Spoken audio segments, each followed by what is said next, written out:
I begin by acknowledging all Tasmanian Aboriginals, the traditional custodians and owners of our land, and the Molnea people whose land we meet on today. I pay my respects to their elders, past, present and emerging. I congratulate you, Madam Speaker, on your election as our Speaker and my fellow members of Parliament on their election and re-election to Parliament. I also thank those members of Parliament who weren't re-elected at the last election for their contribution to the Parliament and our communities. I'm looking forward to working with my fellow Parliamentary Labor Party colleagues, both in this House and upstairs.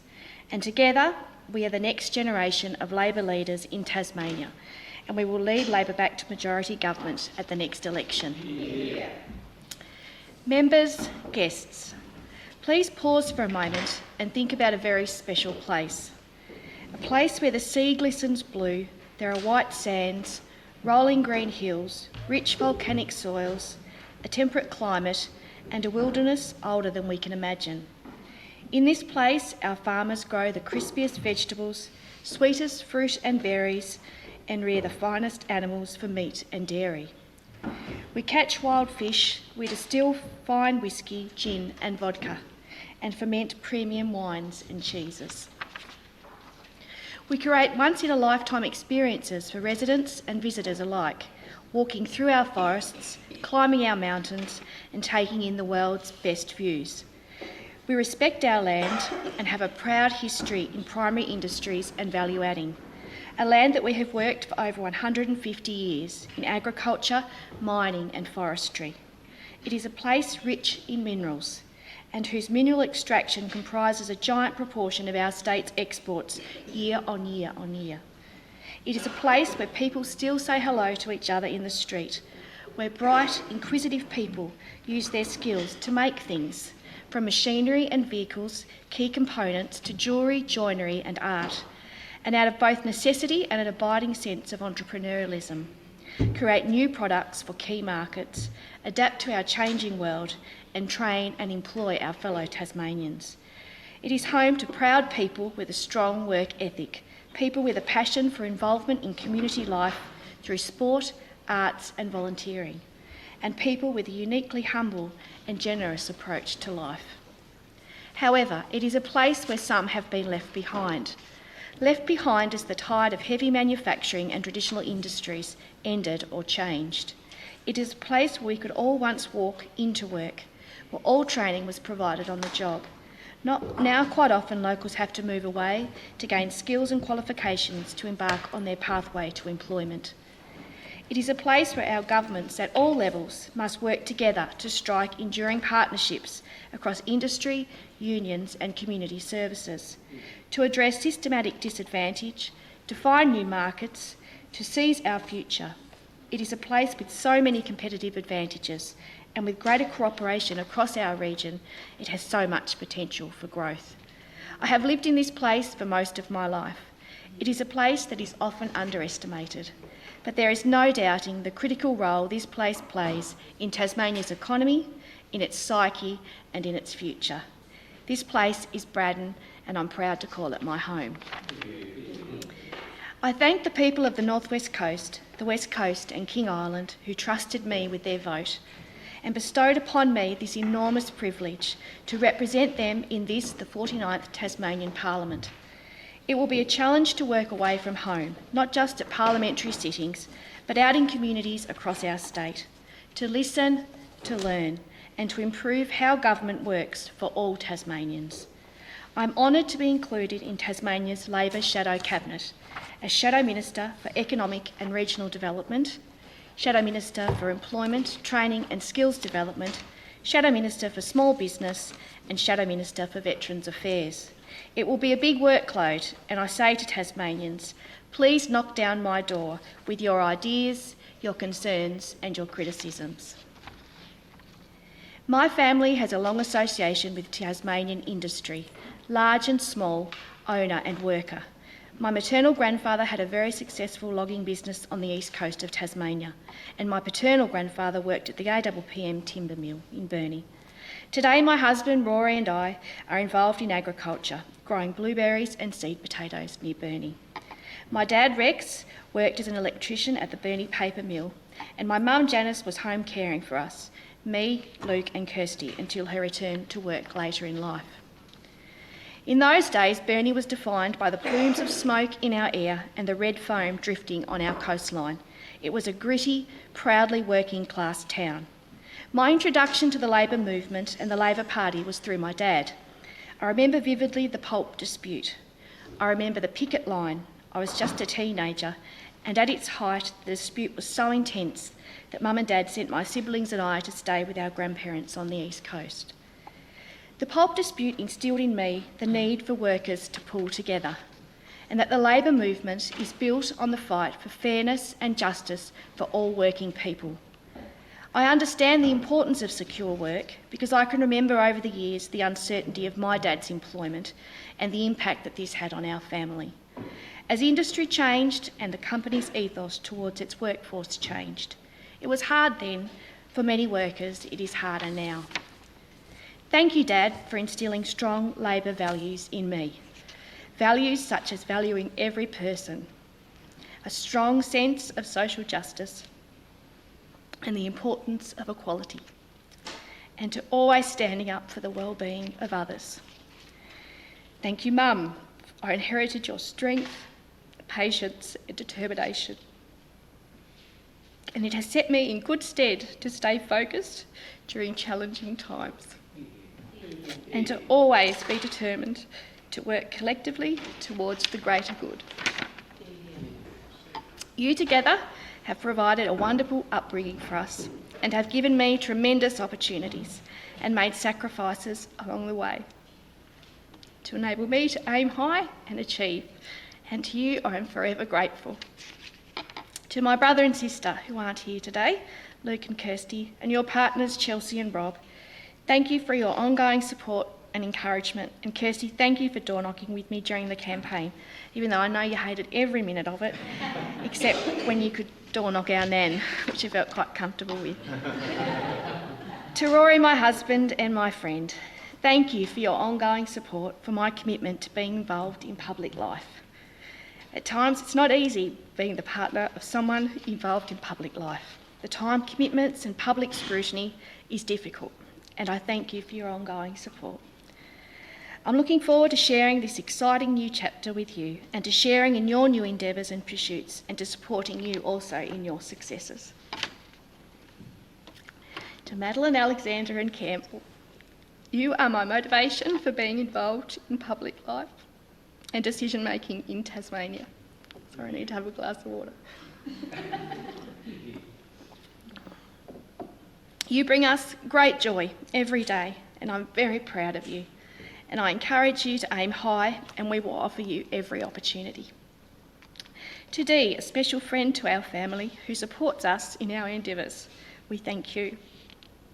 And to my wonderful girlfriends, thank you for your encouragement and support, and most importantly, your friendship.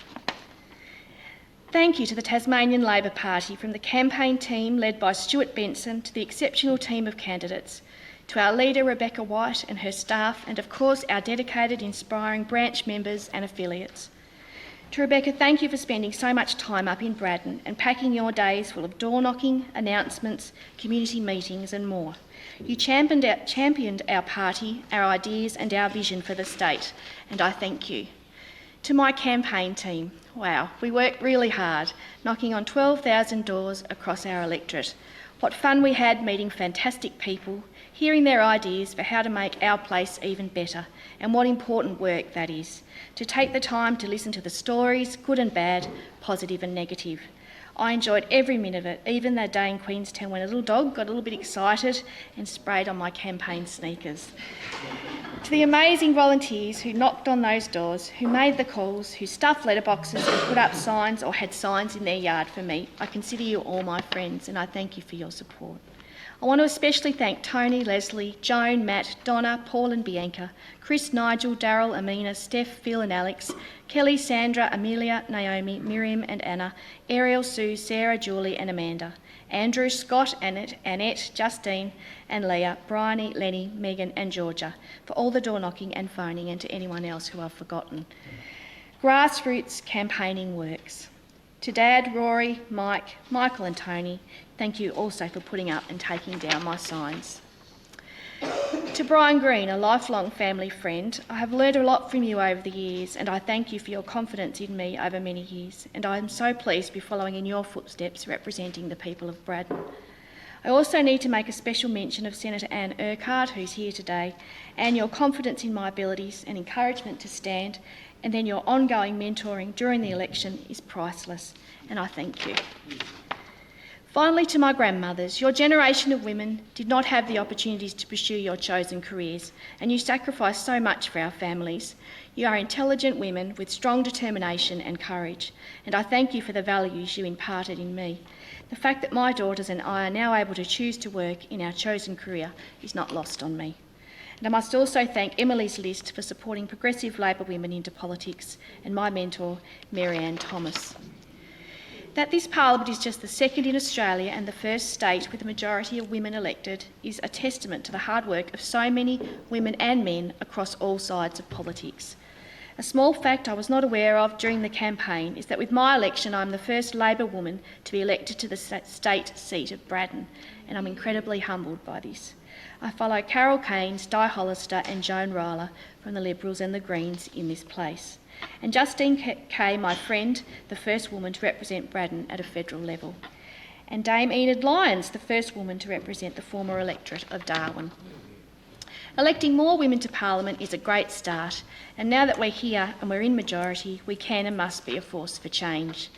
When I think about other women who have inspired me as a palliative care nurse and in public life, three come to mind.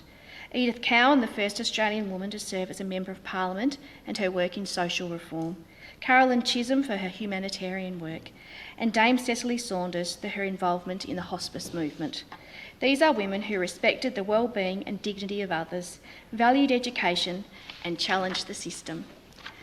I love working with people. In fact, I can only think of a few people I haven't enjoyed working with over the years. My passion is finding ways to improve our community and our society. This passion naturally led me to nursing, and I chose palliative care because it's holistic.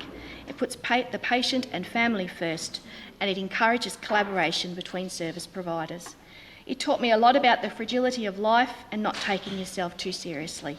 I learnt about the importance of empathy and listening, and I met some incredibly strong people who were determined to deal with the dreadful cards that they had been dealt.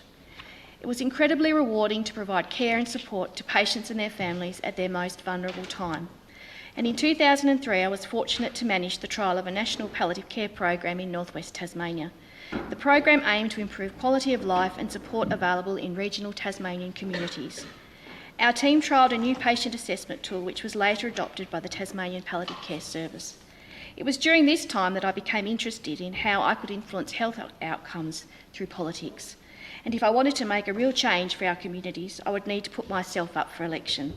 And I knew that I must strive to put myself in a position where I could truly influence health outcomes in Tasmania, and I'm very pleased to be in this position today. I've come to this place to make changes.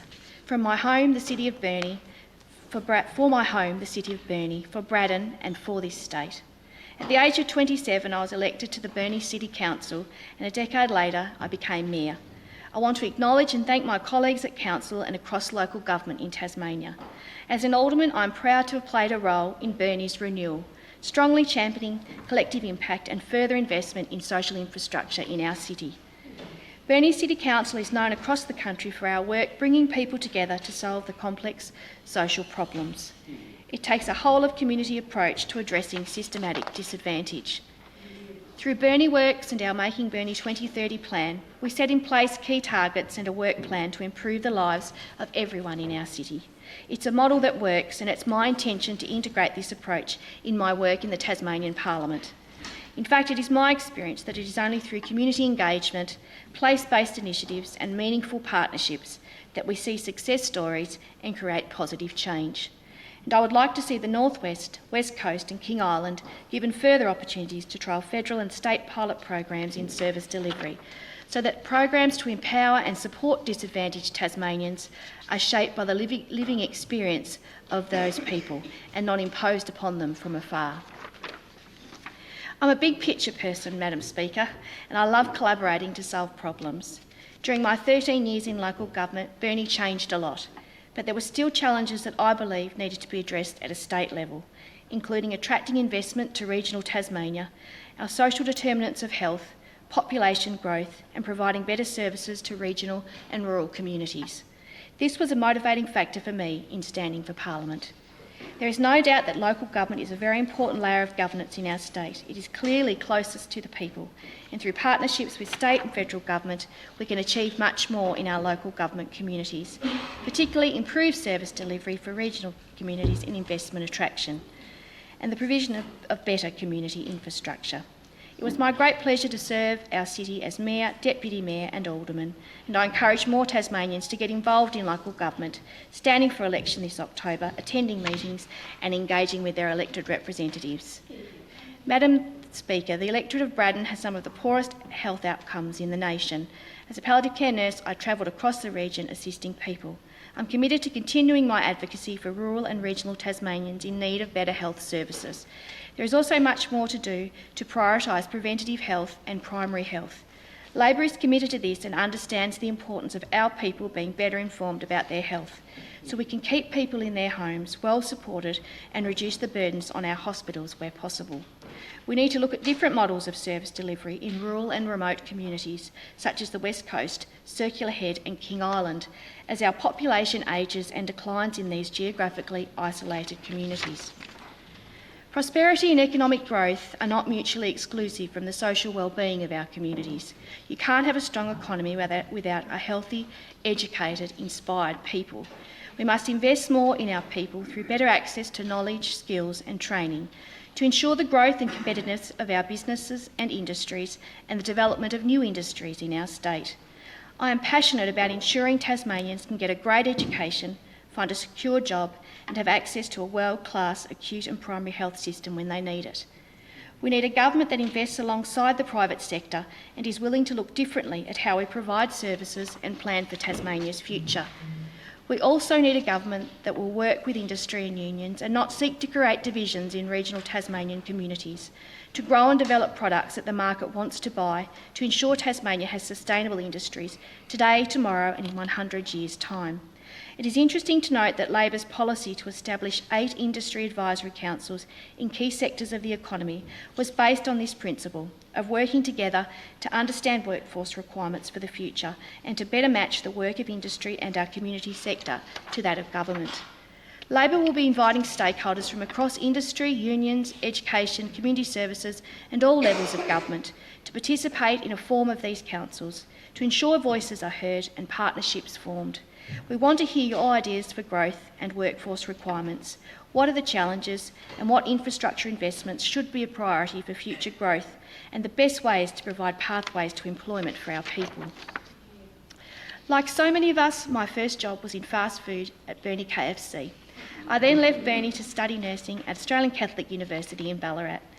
I was lucky. I left Tasmania in '96 because I wanted to. I wanted a new challenge. There's nothing wrong with our young people leaving Tasmania if they choose to do so to gain new expertise and skills. We must highlight to our children that our beautiful part of this island at the bottom of the world is a base they can return to. Likewise, for those who can learn their skills and work in their chosen vocation, your contribution to our place is immense. But for many that have moved away, it is too hard to return to the northwest to work and raise their family. Together we can and will change that. Madam Speaker, I'm the first and only in my family to attend university. My brother took on an apprenticeship and my sister further study at TAFE. We must ensure each child can pick their pathway, whether that is through our tremendous University of Tasmania, with a tradesperson through an apprenticeship or directly through TAFE or a vocational provider, and that each child is supported to make decisions about their career, to dream big, to work hard and to take risks and to keep on trying. In my Shadow Minister role, I've come to understand quite quickly that we need to further examine funding for apprenticeships and traineeships in Tasmania, wages, the support available for training providers, including TAFE, and the support available for apprentices, businesses and industry to grow our apprenticeship and traineeship numbers into the future.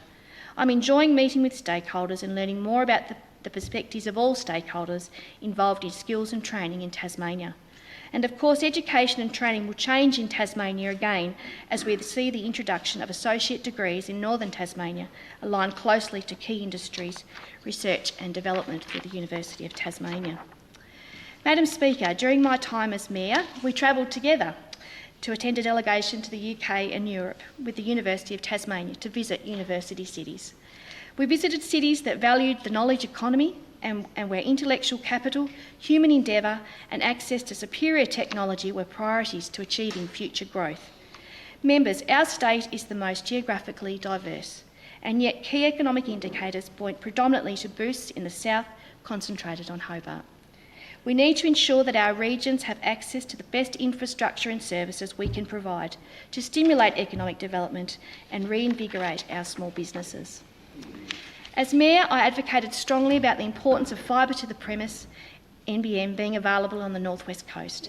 The vast majority of NBN available on the North West Coast is just fibre to the node, while Launceston and the vast majority of Hobart have access to fibre in their home and business. Industries and businesses in Burnie, Ulverstone, Devonport, Wynyard and Latrobe are left behind, and I believe this is a wasted opportunity for economic development in regional Tasmania.